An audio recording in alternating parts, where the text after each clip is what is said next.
I'd like to share with you some tips that I've learned over the 25 years of reducing my carbon footprint, which have helped me to make it fun and enjoyable.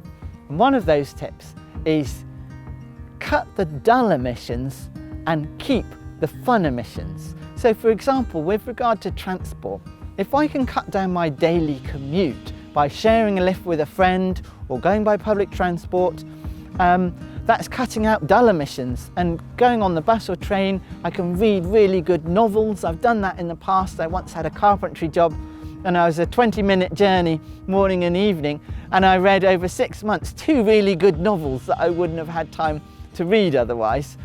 And so I'm cutting out the emissions from a commute, which is relatively dull, but I might, on the other hand, once every few weeks, drive somewhere to go to the theatre or go to the cinema and not feel guilty about that, because a few trips like that across the year, occasional trips, really don't have much impact on your carbon footprint.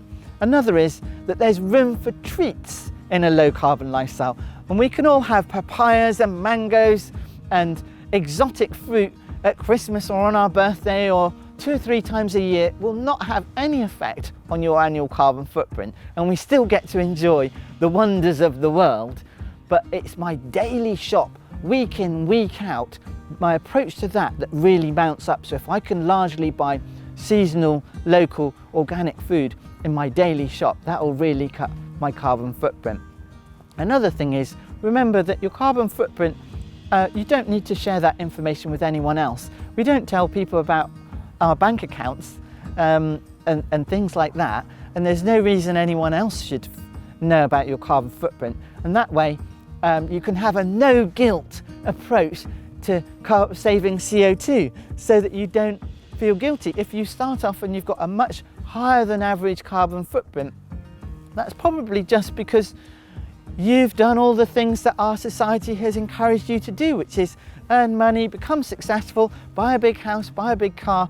And so it's hard on yourself to now say you've got to feel guilty about that. So just say, if you've got a big carbon footprint, actually if you try and reduce that by 10% per year, you'll be doing more to help the environment than someone who's got a small carbon footprint. And the final bit is take it in bite-sized chunks. Just aim for 10%. Once you've worked out your carbon footprint today, aim for 10% carbon reductions per year. And it's easier than you think to do that. 1 or 2 big chunks or a few small chunks, you'll achieve that.